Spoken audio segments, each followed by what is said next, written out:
Possiamo partire?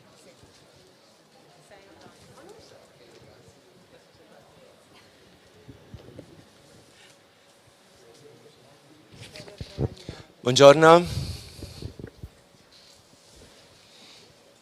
Buongiorno a tutti. Grazie anche a Francesca che ci ha raggiunto adesso. Partiamo un po' in ritardo, sapete i problemi che ci sono per gli accessi alla fiera, ma non possiamo aspettare oltre. Oggi il tema che affrontiamo per noi è un tema molto importante dal punto di vista dell'organizzazione che rappresento. Sto parlando di ENIP sicuramente, perché tutto il tema della sostenibilità è un tema che ci è caro, forte, ancor prima che venisse poi formalizzato negli indicatori di sviluppo sostenibile. Parliamo di oltre 10 anni che affrontiamo questo tema. È un tema sicuramente per noi importantissimo anche dal punto di vista europeo, dal punto dell'European Vocational Training Association. Questi sono i soggetti, insieme a Green Co, che organizzano l'evento oggi. Oggi avremo con noi Manuela Gelling, Francesca Pugliesi, Barbara Degani. L'assessore Elena Donazan doveva passare per i saluti, ma questo ritardo purtroppo non ne permette la presenza, probabilmente ci raggiungerà dopo. Io mi permetto, prima di partire, di dirvi queste 4 parole, condividerle con voi per darvi un senso compiuto di quello che oggi noi facciamo. Il tema, il titolo che abbiamo voluto dare a questo evento è Reload. Reload è la ricarica, ma non è neanche recharge. E il sottotitolo è Formazione professionale, luogo di apprendimento sostenibile. È stata una scelta ovviamente ponderata, valutata, perché i luoghi hanno un senso.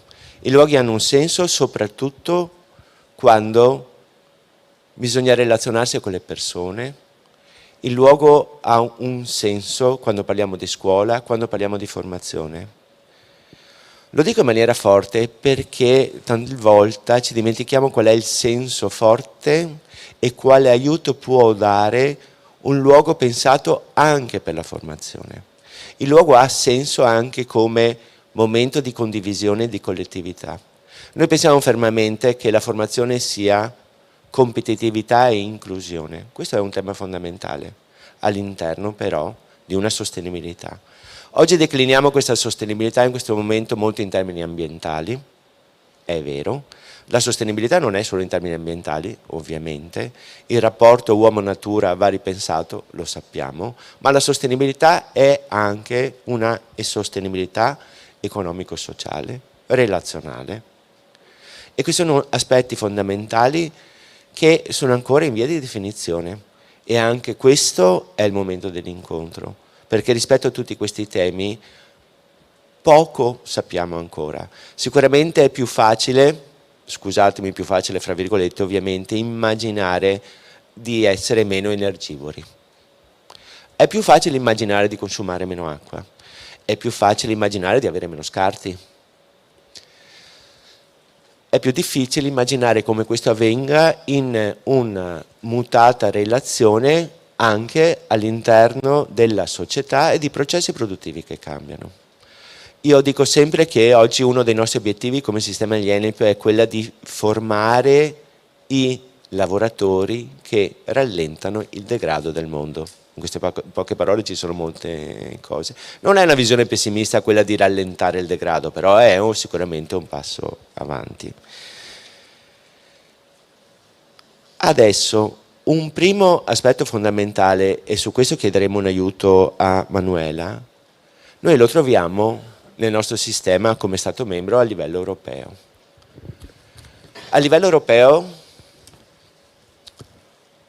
abbiamo sicuramente, a partire da Osnabrück, abbiamo sicuramente un consiglio che ha dato indirizzi forti, abbiamo sicuramente un sistema democratico partecipato dei giovani, di quei giovani che tante volte ci dimentichiamo, che sono intervenuti, si sono relazionati e hanno scritto fra di loro.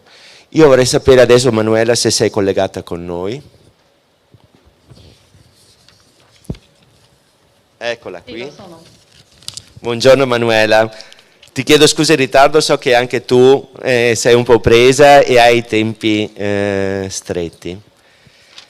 Noi abbiamo preparato una domanda per te nel tuo ruolo importante che è a livello comunitario. E la domanda è molto semplice e vado anche veloce su questa qui. Noi vorremmo sapere da te, Manuela, quali sono le prospettive della Commissione europea sul legame tra formazione professionale e sostenibilità. Quali sinergie tra diversi attori e luoghi per l'apprendimento sostenibile possono innescarsi e soprattutto quello che ci interessa, qual è il supporto che la Commissione potrà dare a questo cambiamento che ci attende.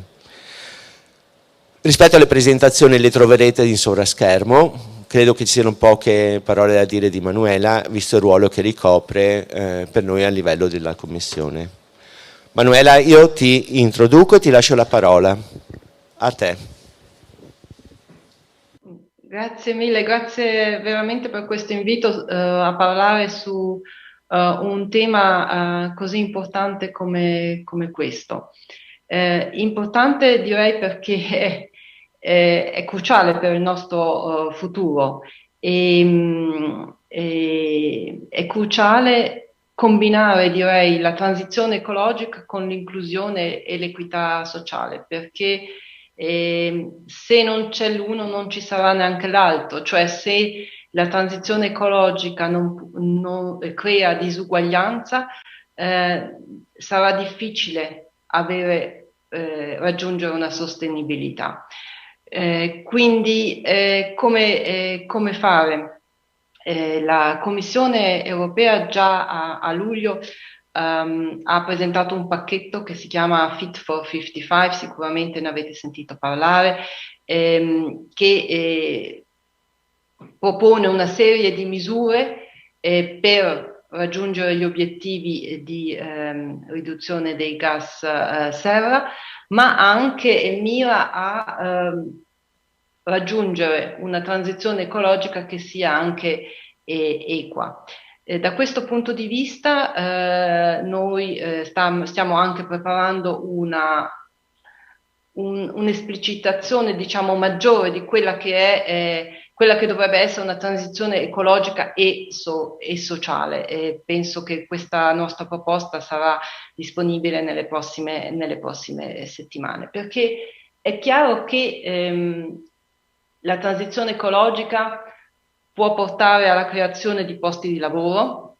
È stato stimato che entro il 2030 potrebbero essere creati 1 milione di posti di lavoro e entro il 2050 2 milioni a livello europeo. Ma ciò non è affatto scontato, cioè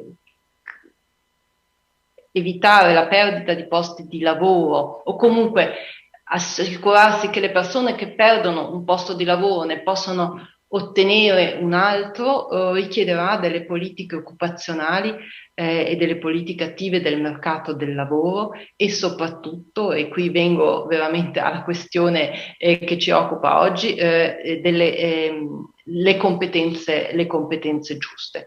Io vedo le competenze, le skills come una variabile indispensabile per una transizione ecologica di successo o perché semplicemente questa transizione ecologica possa avvenire. E qui la formazione professionale ha chiaramente un ruolo chiave. L'Unione, i suoi Stati membri hanno adottato l'anno scorso una raccomandazione sulla formazione professionale che porta un titolo molto importante, nel senso che dice la formazione professionale per la competitività sostenibile, l'equità sociale e la resilienza. Questa raccomandazione secondo me è molto importante perché per la prima volta l'Unione europea si è dotata di una visione politica della formazione professionale e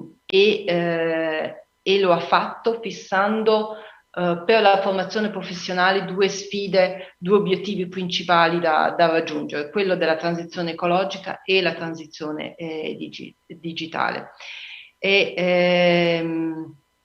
E se guardiamo al mondo dell'educazione, dell'istruzione in generale, possiamo chiaramente dire che è nella formazione professionale che che sarà probabilmente la formazione professionale che determinerà in gran parte la capacità di adeguamento economica e della società.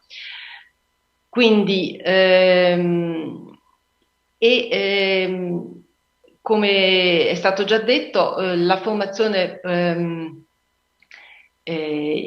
la transizione ecologica è un tema molto sentito dai giovani, lo vediamo nelle riunioni che ci sono state fino ad ora nell'ambito della conferenza sul futuro dell'Europa. I giovani hanno espresso principalmente una preoccupazione, ed è questa della sostenibilità. E quindi possiamo dire che con i giovani e proprio grazie ai giovani abbiamo ottime basi per incamminarci in un sentiero di sostenibilità ambientale. Per fare ciò, per sostenere gli Stati membri in questo sforzo di transizione verso un'economia, una società più verde, stiamo creando a livello europeo un gruppo di lavoro di cui fanno parte gli Stati membri, e mi sembra che anche ENEP sarà parte di questo gruppo, che si focalizzerà sulla tematica sostenibilità ambientale e formazione professionale. Ho parlato di livello europeo e livello nazionale, ma penso che non bisogni dimenticare che non potremo raggiungere nessun obiettivo se non lo facciamo assieme, e che tutte le parti interessate devono essere coinvolte. Infatti la dichiarazione di Osnabrück, che è stata firmata dagli Stati membri, dalla Commissione, dalle parti sociali, ha fissato degli obiettivi molto chiari per il 2025 e molti di questi obiettivi si riferiscono propriamente alla transizione ecologica. Per esempio, il fatto di focalizzarsi su alcuni esempi che possano di come creare incentivi per dei programmi di formazione professionali verdi, oppure come definire il fatto di definire delle competenze le competenze necessarie sul mercato del lavoro per facilitare una transizione verde, oppure come sostenere il personale educativo, i docenti, a apprendere e poi per poi poter trasmettere ai loro allievi queste nozioni.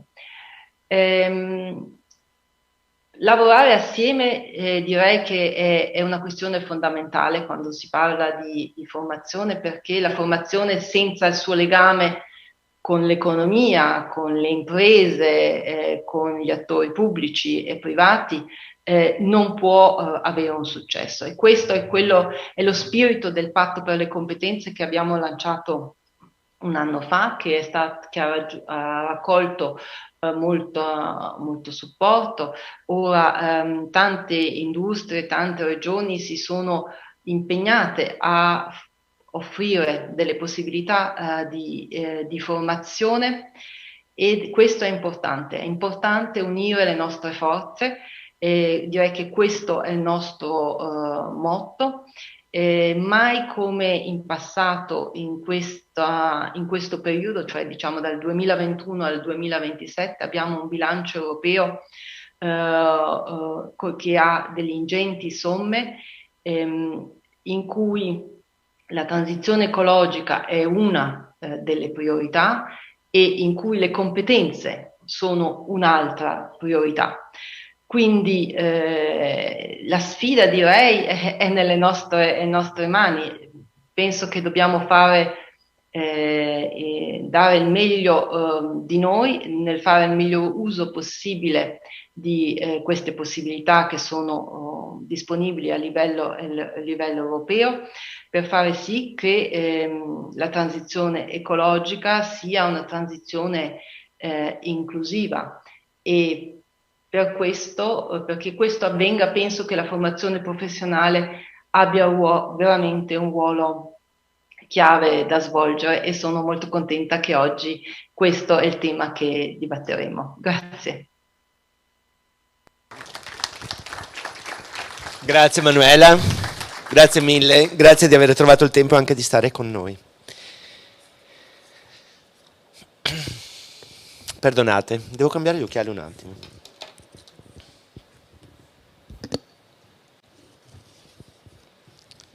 Allora, nelle nostre scuole, generalmente parlando, si ride troppo poco. L'idea che l'educazione della mente debba essere una cosa tetra è tra le più difficili da combattere. Io dico che nelle scuole della istruzione e formazione professionale si ride anche tanto.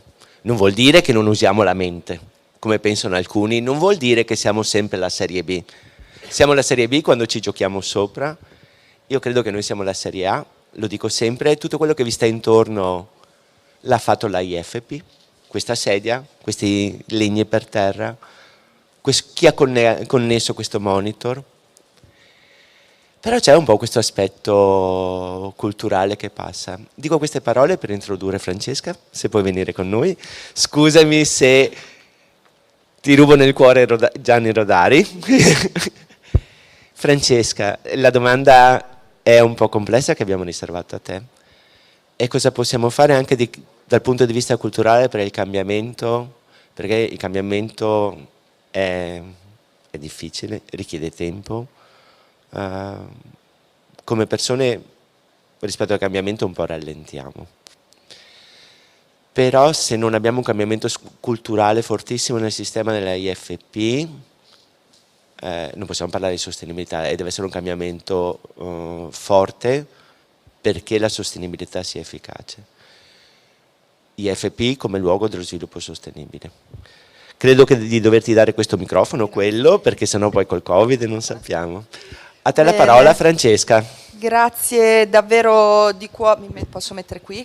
Grazie davvero di cuore per questo invito, ringrazio ENAIP, ringrazio Barbara Degani e mi ha molto colpito l'intervento introduttivo fatto appunto dalla rappresentante della Commissione, perché è vero, l'ho toccato con mano anche quando ero al governo come sottosegretaria al Ministero del Lavoro, le transizioni, in particolare la transizione ecologica, devono necessariamente essere coniugate con una grandissima attenzione ad una sostenibilità economico-sociale.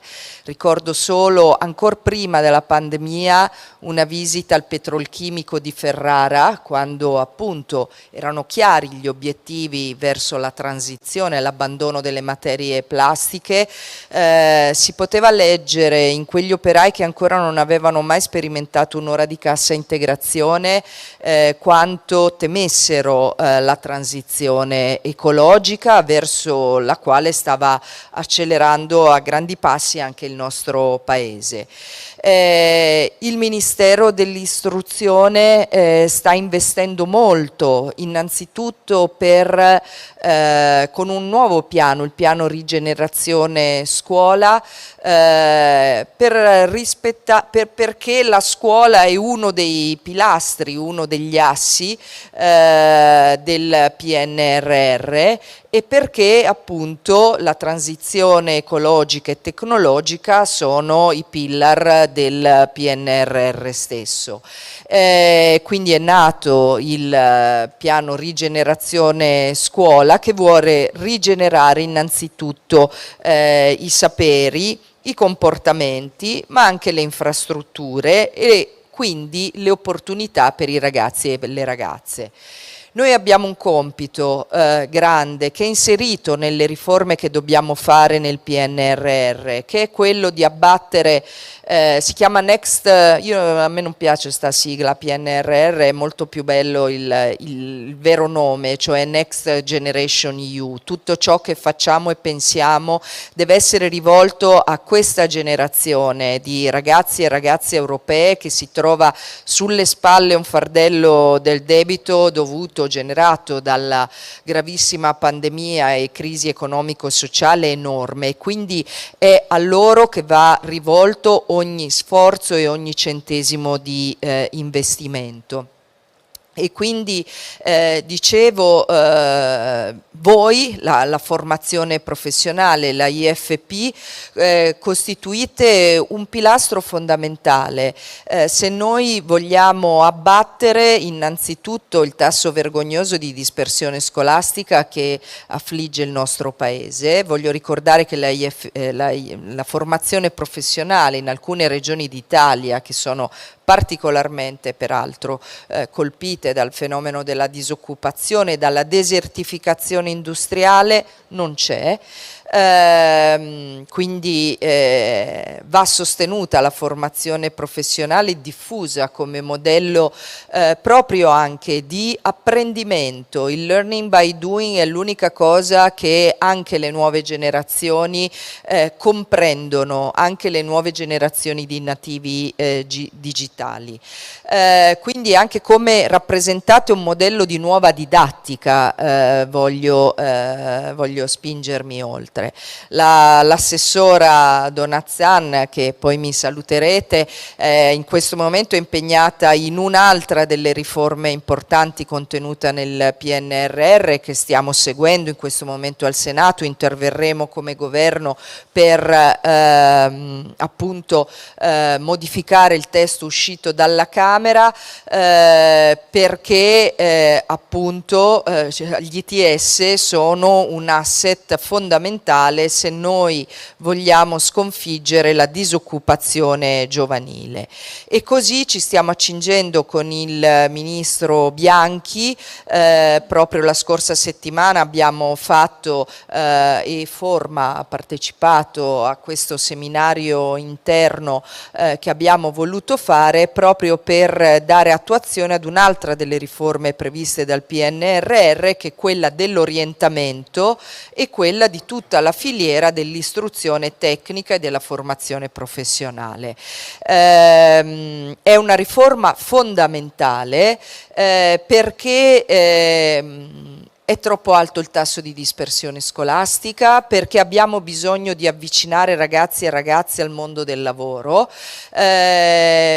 Devo dire che con questo ministro abbiamo abbattuto definitivamente la distanza, anche per il suo percorso personale, la distanza tra istruzione e mondo del lavoro, e quindi credo che molto dobbiamo fare per rinnovare innanzitutto l'orientamento che deve partire dalla prima media. Noi vogliamo iniziare presto a lavorare sull'orientamento dei ragazzi e delle ragazze, che significa partire dai preadolescenti, dando loro gli strumenti per lavorare sulla consapevolezza di sé innanzitutto. Io sono d'accordo con Gianni Rodari, non c'è bisogno di soffrire, anzi, essendo mamma di 3 figli, la mia grande preoccupazione sin dalle elementari è vederli andare a scuola con gioia. Le prime esperienze sono fondamentali.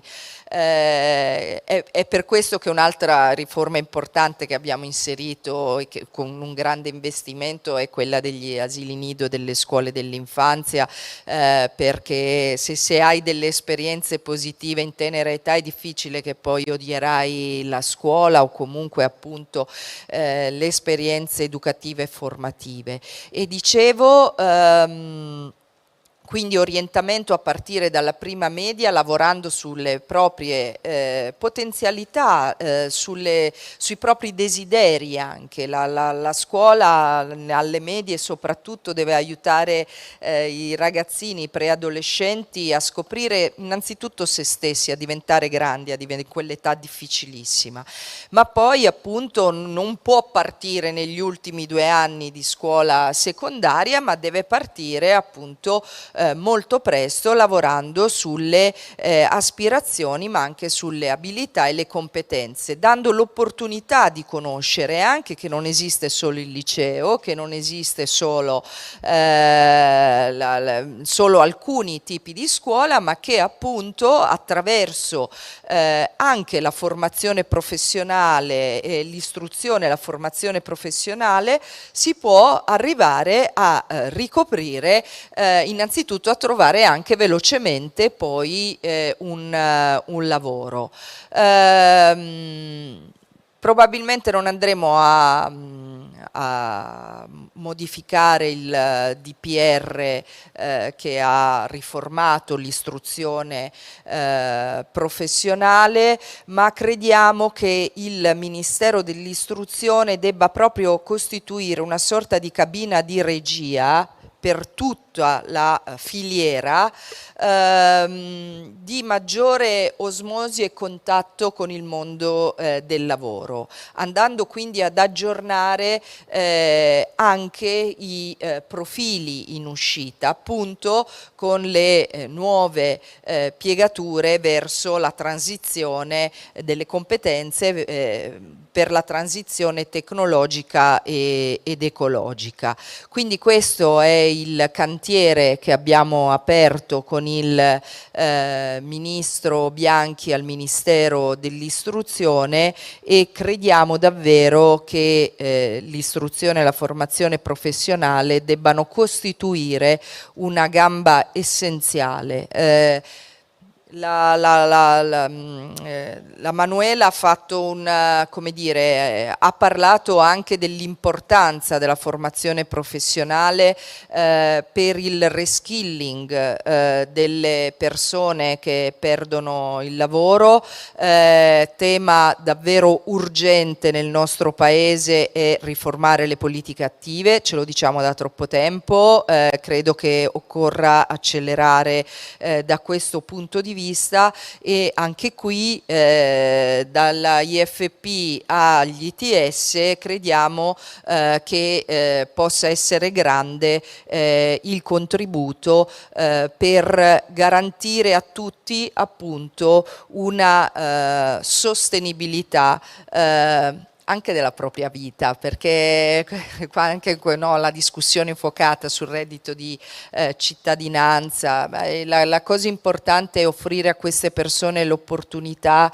di riqualificare le proprie competenze per poi essere avviati velocemente al lavoro, per chi ha la possibilità appunto di svolgerlo, il 50% in questo caso dei percettori. Però ecco, è grande il lavoro che abbiamo da fare di fronte, e quindi io considero questa una tappa di appuntamenti successivi che avremo insieme. Grazie. Grazie Francesca. Se vuoi stare con noi, aspettiamo anche Barbara, se vuoi venire con noi.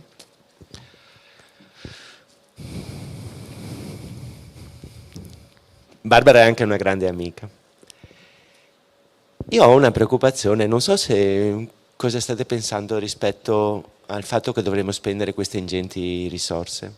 Io mi immagino che queste risorse saranno sicuramente spese bene da grandi società tipo Eni, che ha una grande capacità progettuale. Mi chiedo come le piccole imprese o molte medie imprese siano veramente in grado di dare un senso alle risorse che ci arrivano. E me lo chiedo fortemente rispetto anche al fatto perché servono idee, progetti e lavoratori che le portino avanti. Perché dopo noi nella formazione siamo in grado di scrivere, di generare i titoli più fantastici, di scrivere i progetti più belli. E però alla fine non basta questo. Mi chiedo anche cosa sia un centro di formazione professionale sostenibile, se semplicemente ci devo mettere i pannelli e consumare un po' meno carne all'interno, probabilmente sarai sostenibile, o forse è una sciocchezza, non lo so. Barbara, forse tu sai condurci un po' meglio in questi temi. Riusciremo a spenderli questi soldi? Perché Francesca ti ha dato un assist, upskilling, reskilling, queste cose anche qui. Io me lo auguro, perché ci possiamo sedere? Nostro, sì, sarà il nostro compito, ognuno dal suo punto di osservazione diverso, ma sarà il nostro compito negli anni futuri. perché io credo che siamo veramente all'interno di una trasformazione che non è solo una trasformazione verde, ma è anche un nuovo modo di ripensare tutta il nostro modo di pensare e anche il mondo del lavoro, soprattutto il mondo del lavoro. Questo cambiamento è un cambiamento che è stato velocissimo, perché adesso abbiamo finalmente i fondi da spendere per attuarlo, però il cambiamento è stato un cambiamento veloce. Io parlo della mia esperienza personale. Quando ho iniziato a parlare di sostenibilità e quando si parlava di sostenibilità con le aziende, tu andavi a parlare con responsabile comunicazione, con responsabile marketing, e quindi era vista come una attività di pubblicizzazione magari del proprio prodotto oppure dei propri processi. Adesso invece quando tu vai all'interno delle aziende, ma vai anche nelle aziende piccoline, o parli col titolare direttamente oppure parli con il responsabile qualità. Quindi questo è successo nell'arco di pochissimo tempo, di 5-6 anni, quindi è una trasformazione veramente repentina, velocissima. Allora, questa medesima trasformazione l'abbiamo avuta anche nell'ambito dell'opinione pubblica. Se noi guardiamo i ragazzi, io li ho visti quando venivano a Expo, nelle grandi manifestazioni. Expo è stato un punto importante di cambiamento culturale per il nostro paese. Nel 2015 noi abbiamo avuto prima Expo, poi abbiamo avuto l'approvazione dell'Agenda 2030, quindi anche un impegno istituzionale, però passa di più il messaggio comunicativo, fra virgolette ludico, rispetto a un ragionamento magari più serio nell'ambito dei ragazzi. E poi c'è stato l'accordo di Parigi. Abbiamo visto la differenza di impostazione nel 2015 rispetto a quest'anno, quando i ragazzi si sono presentati e volevano essere interlocutori al tavolo. Quindi una trasformazione velocissima, che si è velocizzata anche attraverso la transizione digitale, che questa pandemia ha accelerato in maniera incredibile.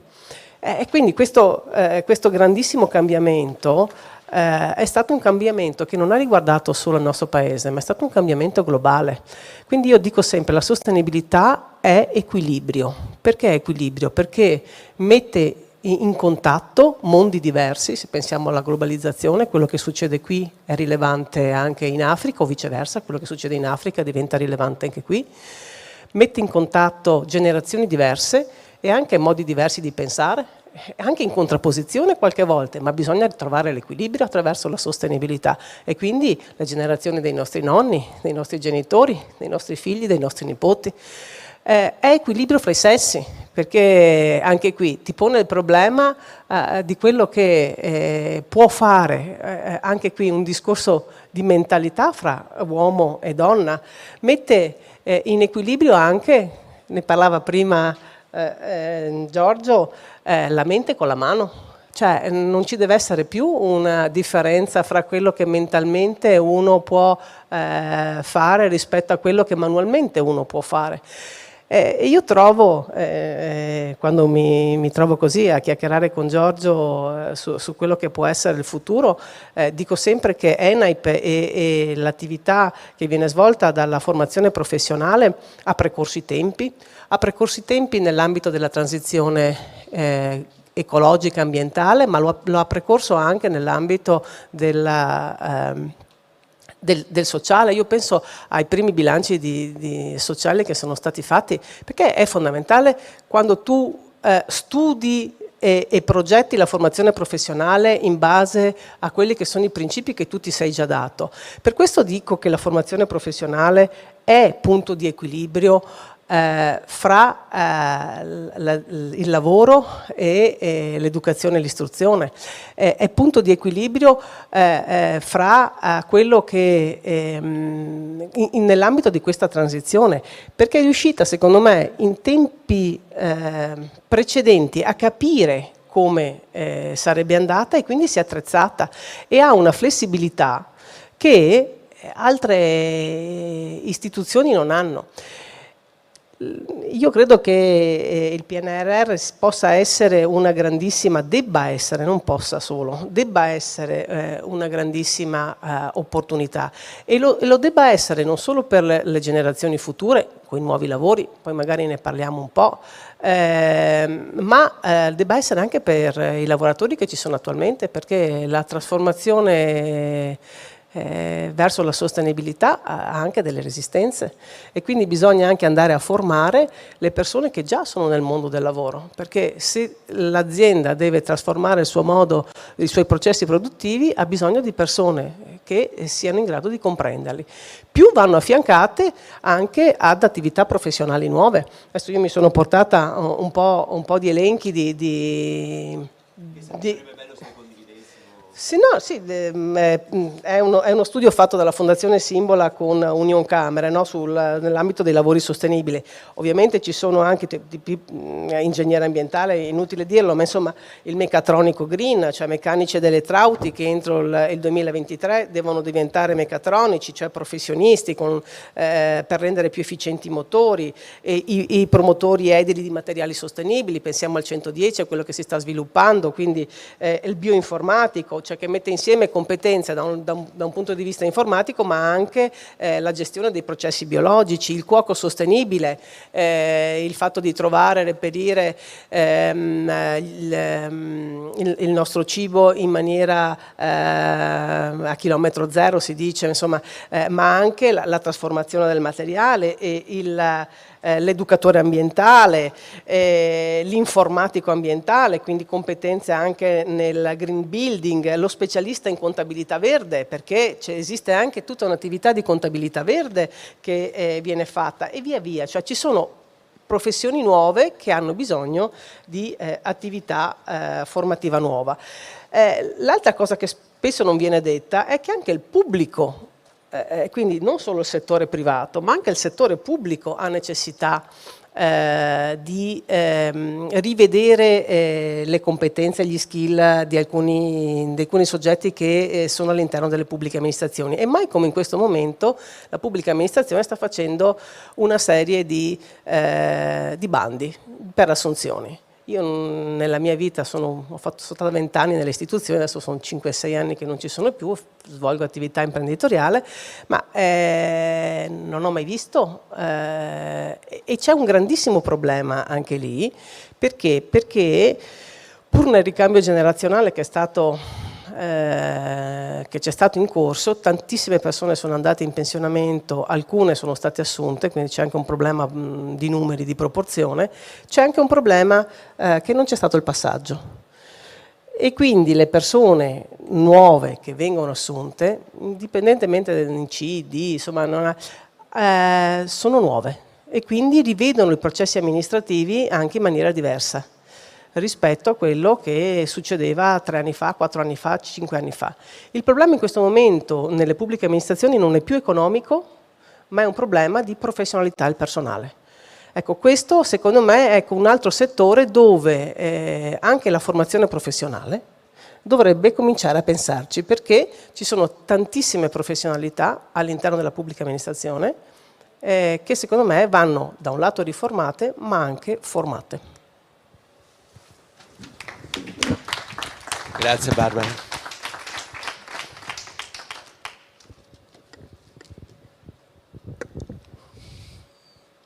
Noi ci stavamo scherzando, io ci scherzavo prima sul fatto che siamo chiamati seriamente a formare migliaia di persone. Tenete conto che con un senso di realtà che credo permei tutti oggi qui presenti, noi pensiamo per esempio che tutta la questione del digitale, il digitale non è una cosa, io dico sempre, che vive di luce propria.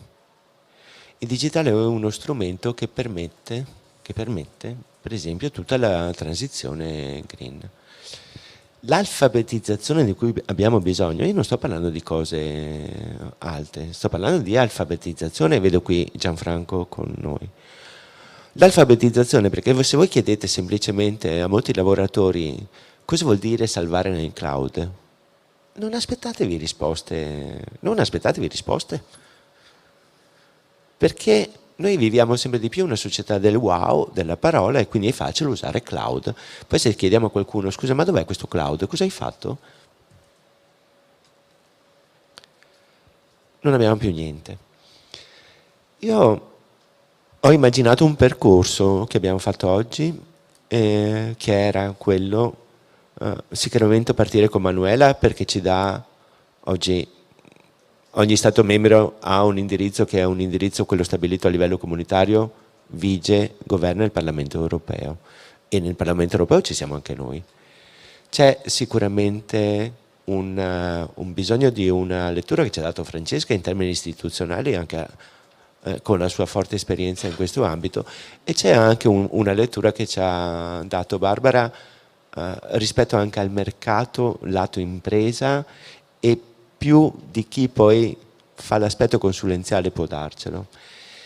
E c'è un leitmotiv trasversale che è un aspetto culturale. Se dobbiamo cambiare, l'abbiamo detto più volte, c'è un aspetto culturale. Io mi ricordo quando ero a scuola c'era questo dibattito che non capivo chi fa la lingua. Vi ricordate? C'era questa mitica Accademia della Crusca. E quando sentivo Crusca io pensavo a altre cose, pensavo ai cornflakes che dovevo mettere la mattina, ok? Però di volgare eloquenza me lo ricordavo, e quindi il tema è: ma la lingua, chi la fa?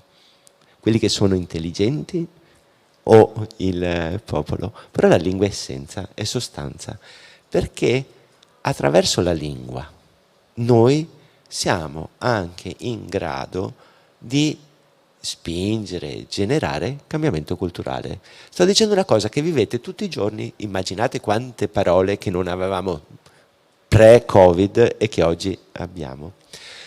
Vi dico queste cose per introdurre Roberto, se vuoi venire con noi, perché c'è qualcuno che si è molto interrogato rispetto a questo tema.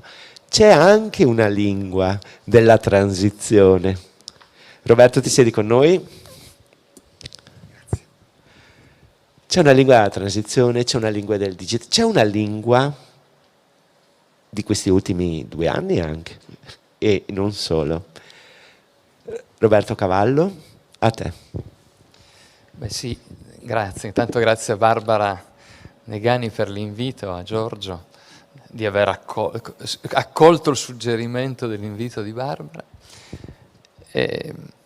Parto da quello che ho sentito, perché la cosa curiosa è che io sono tutto meno che un linguista. Io sono un enologo, un agronomo, arrivo dallo studio del DNA dei Saccharomyces cerevisiae, quindi tutt'altro mondo. Ma sono cresciuto con un padre, insegnante, della scuola del liceo classico di Alba, dove vivo io, in provincia di Cuneo, con un professore filosofo molto famoso che è Pietro Chiodi, generazione dei Beppe Fenoglio per capirci,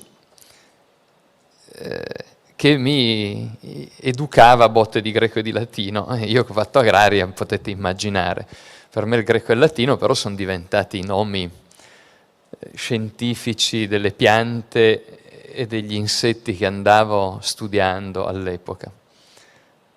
Per cui mi divertivo, io che non sapevo il greco appunto e il latino, a spiegare perché Leuproctis chrysorrhea così si chiamava, no? Oggi se dicessi io a una ragazza che ha un bel Leuproctis, o meglio, sarebbe già una ripetizione Leuproctis, lei non capirebbe, io risparmierei uno schiaffo sulla guancia. Però il conoscere l'etimo e l'origine delle parole mi ha sempre affascinato. E arrivando a un percorso molto articolato, oggi mi occupo ormai da 25 anni di sostenibilità, ed è la ragione per cui ho incontrato Barbara quando era sottosegretaria, ho cercato di capire quanto le parole che usiamo ci influenzano o quanto noi usiamo delle parole perché abbiamo un certo percorso educativo, formativo, o anche solo semplicemente di ambiente, perché ambiente è ciò che ti sta intorno, quindi ambiente culturale, ambiente... E credo che oggi sia fondamentale occuparci di questo tema, perché da un lato rischiamo che la transizione ecologica sia delegata alla tecnocrazia, come se una qualunque macchina o brevetto ci risolvesse il problema del cambiamento climatico, dell'innalzamento dei mari, del CO2 in atmosfera, eccetera, dimenticando che senza l'uomo le macchine non servono a nulla, o non ci sarebbero nemmeno. C'è un po' questa illusione, non so se voi la percepite. C'è tanta CO2 in atmosfera, che problema c'è? Ci sarà una macchina che la capta, la stocca sotto e la rimettiamo sotto. Dimenticando anche un po' di fisica, ecco, non solo... C'è già, la si prende e fa mattoni oggi. No, certo. No, ma già. esiste. E con quei esiste. mattoni faccio le case. Esatto, esiste, è per quello. Però, dimenticandoci anche un po', dico, anche la fisica, perché l'entropia e le leggi della termodinamica, ecco, non sono proprio secondarie, ma dimenticandoci quanto invece la transizione oggi, secondo me, sia il risultato di un processo di comportamento, e quanto oggi, se noi vogliamo appunto accompagnare la transizione, sia fondamentale accompagnare i comportamenti, ma i comportamenti sono linguaggio. E allora, come mi è capitato in numerosi libri con cui ho scritto, vado a cercare chi con le parole ci ha insegnato molto. Rimanendo in Italia ci siamo trovati con Italo Calvino, insomma, ma quando Italo Calvino scrive nelle città invisibili Leonia, e scrive: dove portino ogni giorno il loro carico gli spazzaturai, nessuno se lo chiede, fuori dalla città certo, ma ogni anno le città si espandono, ma va a toccare, a mio avviso, due temi fondamentali. Il primo è la conoscenza dell'intorno, e quindi anche sapere un po' prevenire. Calvino su questo era un maestro, ma a me piace molto il tema dello spazzaturaio, perché se pensiamo a quante volte abbiamo ribattezzato quella figura professionale, l'operatore ecologico, eccetera, la domanda che mi sorge spontanea è: gli abbiamo solo cambiato il nome o gli abbiamo dato una dignità? Perché se abbiamo fatto solo un'operazione di ribattesimo, francamente, oggi la chiameremmo in buon inglese greenwashing.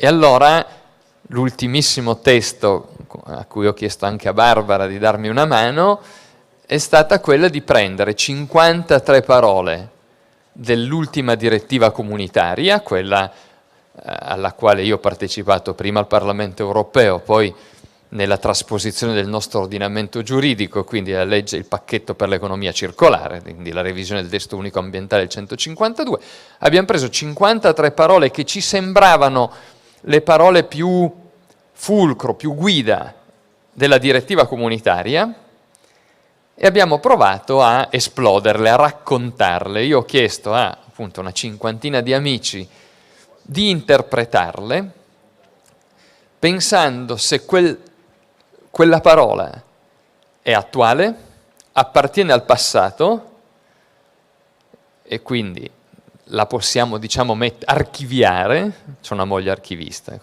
archiviare, oppure è una parola che ci accompagnerà per un pezzo di vita, e quindi la transizione, e rimarrà nel futuro, con alcune cose molto curiose. Ho usato un po' di pensiero laterale anche, perché mentre a Barbara, per esempio, ho chiesto di sviluppare una parola che tutto sommato l'ha vista protagonista, l'articolo 4 della direttiva si occupa di gerarchia, cioè di gerarchia gestione dei rifiuti, per chi non è addetto ai lavori: prevenire, riusare, recuperare materia, recuperare energia e smaltire, e l'ho affidata al caro amico Dino Petralia, che è procuratore antimafia di Reggio Calabria.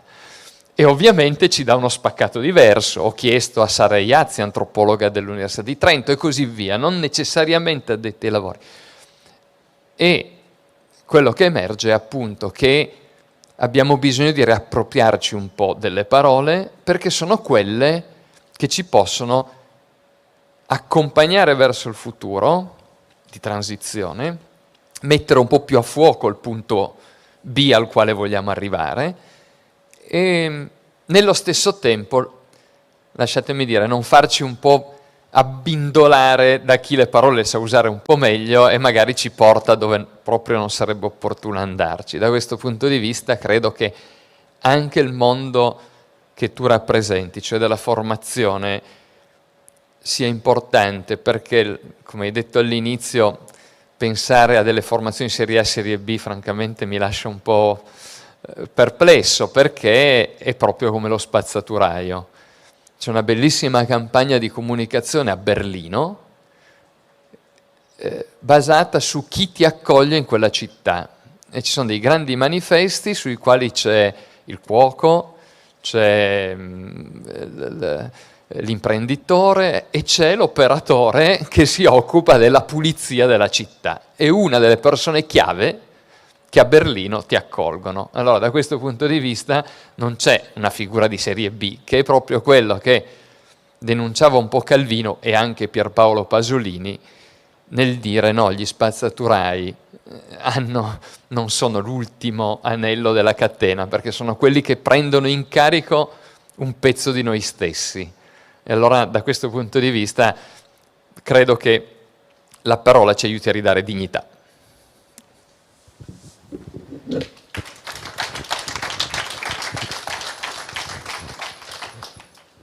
Noi abbiamo finito, però queste cose mi affascinano molto, perché noi abbiamo bisogno di un linguaggio comune. Una volta si chiamava Koine, non so se c'è ancora dentro, è nel Devoto Oli vecchio, quello che io continuo a usare, o è un altro Devoto Oli, non lo so. Ma se non abbiamo un linguaggio comune, il linguaggio comune passa attraverso le generazioni che oggi noi stiamo vivendo, i ragazzi, deve passare attraverso i lavoratori e deve passare attraverso un manuale tecnico. Stiamo inseguendo un sogno o è meglio che prendiamo altre strade? È l'ultima domanda, velocissima, Roberto. Non so se sono stato chiaro cosa intendo.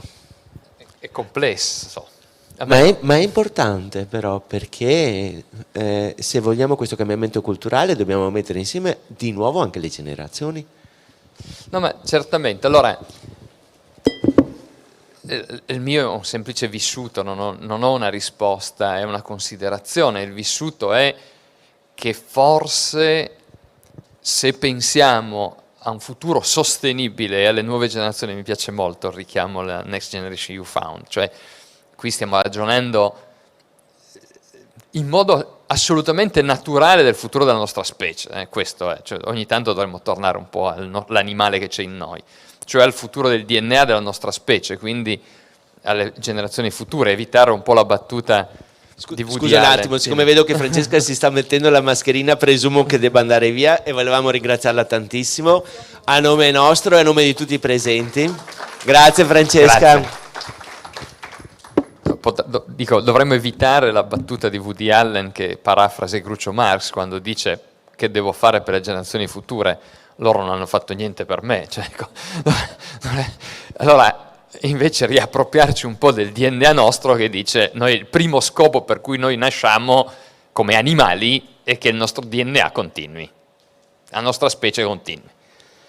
Poi lì c'è fortunatamente un po' di complessità di cervello, non proprio solo rettile fortunatamente. Allora io credo che una cosa potremmo prendere dal passato rispetto a quello che dici è questo patto intergenerazionale per cui i nostri nonni sapevano fare delle cose che sono fondamentali per il nostro futuro e mettere nelle condizioni per cui possano trasferirle ai figli e nipoti, direi nipoti, perché allora da questo credo che davvero è complicato, però provo a esprimere proprio solo il mio pensiero, non è altro che quello, cioè se i giovani, come si diceva, vanno a giustamente dimostrare, protestare alle COP, ci manca ancora che non protestino, saremmo già morti se i giovani non facessero quello, no? Così come io penso sia sbagliato reagire dicendo ma facciano delle proposte, cioè sono dei ragazzi giusto che facciano quello, ma nello stesso tempo evitare che ci sia una soluzione di continuità, cioè che non ci sia un legame, una comunicazione, e quella c'è forse molto più fra nipoti e nonni che non tra figli e genitori, è normale, cioè i miei figli giustamente mi mandano a quel paese, ci mancherebbe, ma è un modo di comunicare, è una richiesta di comunicazione. Con i miei genitori, i miei figli, e cioè che i loro nonni, hanno tutto un altro tipo di dialogo. Da questo punto di vista il linguaggio comune è una bella sfida, perché oggi i nostri figli hanno un linguaggio totalmente diverso dai nostri genitori, ma per ovvie ragioni. Però io vi assicuro che quando mia figlia Nicoletta va da mia madre Anna a farle funzionare Facebook o WhatsApp, ma c'è un amore profondo ed è un divertimento proprio di sorriso. Così come poi quando mia nonna le insegna mia madre le insegna a sua nonna, le insegna a fare la torta. Però secondo me questa roba qui, noi, la nostra generazione, ha una responsabilità nel tenere vivo questo potenziale legame, perché rischia di essere solo potenziale. Cioè siamo poi noi che creiamo le condizioni, e lasciami dire, poi il linguaggio se lo trovano un po' loro. Perché mia madre, già solo quando pronuncia Facebook fa ridere, no? Fa sorridere, però è bello, no? O quando usa in modo assolutamente, come dire, ipercreativo, confondendo il post, lo stato, no? Cioè, tutta contenta, dice guarda mi ha mandato un sacco di foto, e mia figlia dice no, le hanno messe su Facebook, non le ha mandate a te, però se lei è convinta che le abbia mandate, è bello così, no? Allora, però da questo punto di vista credo che, torno serio, corriamo un rischio che dobbiamo evitare, lo dico un po' da divulgatore, ogni tanto come Barbara sa vado in Rai e mi occupo di divulgazione ambientale in Rai, no? Qualcuno si ricorderà forse di Scala Mercalli per esempio. Ecco, c'è un rischio di usare il linguaggio, a proposito di manuali, in senso manualistico, troppo tecnico. Invece un po' di approssimazione, senza perdere di vista, ci mancherebbe, la correttezza del linguaggio, la correttezza dell'informazione. Però, bontà nostra, se una roba si capisce di più, è più facile da prendere, cerchiamo una via perché sia più facile da prendere. Cioè, se mia figlia stesse lì a puntualizzare che cos'è lo stato di WhatsApp rispetto alla foto, mia madre non capirebbe niente, però loro trovano un loro meccanismo per cui alla fine sta roba funziona. Ecco, mi verrebbe da fare un po' questo esempio perché a volte, soprattutto nel mondo ambientale, ambientalista, facciamo un po' gli addetti ai lavori, no? Nell'introduzione del libro di cui prima io racconto un aneddoto molto semplice, che vado a fare un incontro pubblico per raccontare come fare la raccolta differenziata in un paesello in campagna, delle mie parti piemontesi. Alla fine una signora mi ferma e mi dice, sa, ho sentito che ha detto conferire, avevo detto conferire gli RSU, no? Mi ferma e fa, ma io conferivo col parroco, no? E così come poco dopo un ragazzo sui 35 mi ferma e fa, sai, io sono delle rappresentanze sindacali unite. Quindi RSU non necessariamente voleva dire rifiuti solidi urbani. Cioè noi abbiamo questo rischio, corriamo questo rischio di chiuderci in un linguaggio tra addetti ai lavori che rischia di essere un po' radical, no? Ce la raccontiamo tra di noi, tanto va bene. Ecco, forse da questo punto di vista è una bella sfida. Ecco. Sì, io concludo. Nell'ambito della formazione questo fortunatamente non succede, perché noi abbiamo una capacità rispetto al mondo che ci sta attorno, di usare un linguaggio diverso. C'è molta ironia in questo. La formazione ha questo problema. Se ne parlava ieri, il ragazzo va in azienda a farsi un percorso nell'ambito del duale. Chiediamo all'imprenditore, che deve essere il formatore di questo ragazzo, di compilare delle carte che sono scritte dall'esperto della formazione. io faccio fatica a compilarle, ti giuro. Non la capisco. L'altro gioco è sempre che si fa, è perché sai, c'è il tutor, e quando uno mi dice il tutor io comincio a alzare il piede dall'acceleratore, no? Perché anche su questo, ecco. Bene, io vorrei ringraziare tantissimo Manuela, Francesca, in ordine, Barbara e Roberto. Sono le 11:30, spero che vi siate anche divertiti nelle serietà dell'intervento e vi ringrazio di essere stati con noi. Grazie a tutti.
Wake up from a daydream, feel your neurons ignite.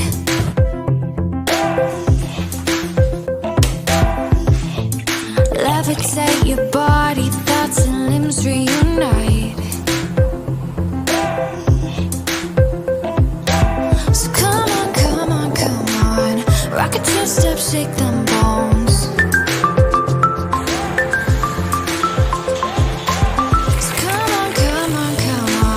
Taste the rhythm on your tongue.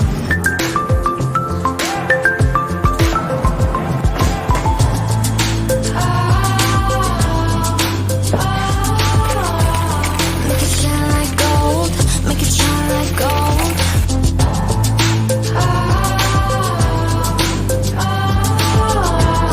Make it shine like gold, make it shine like gold, gold. Ciao Alberto. Buongiorno. Get down from that high horse, ride this feeling with us.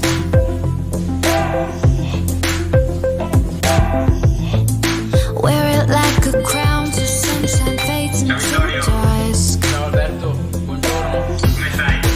Bene, dai, io Come on, come on, come on, rock a two-step, shake them bones. So come on, come on, come on, taste the rhythm on your tongue.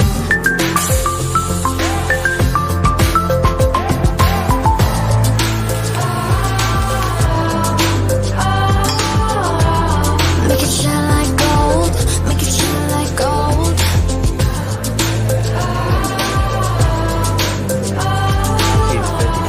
Make it shine like gold, make it shine like gold, gold. I see the lights changing, I see the lights changing.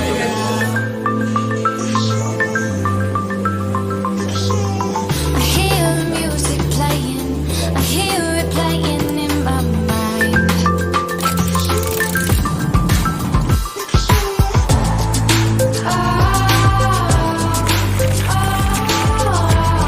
Make it shine like gold, make it shine like gold. Stiamo tornando a casa e ho operato. 2 minuti e pronto. Make it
Wake up from a daydream, feel your neurons ignite.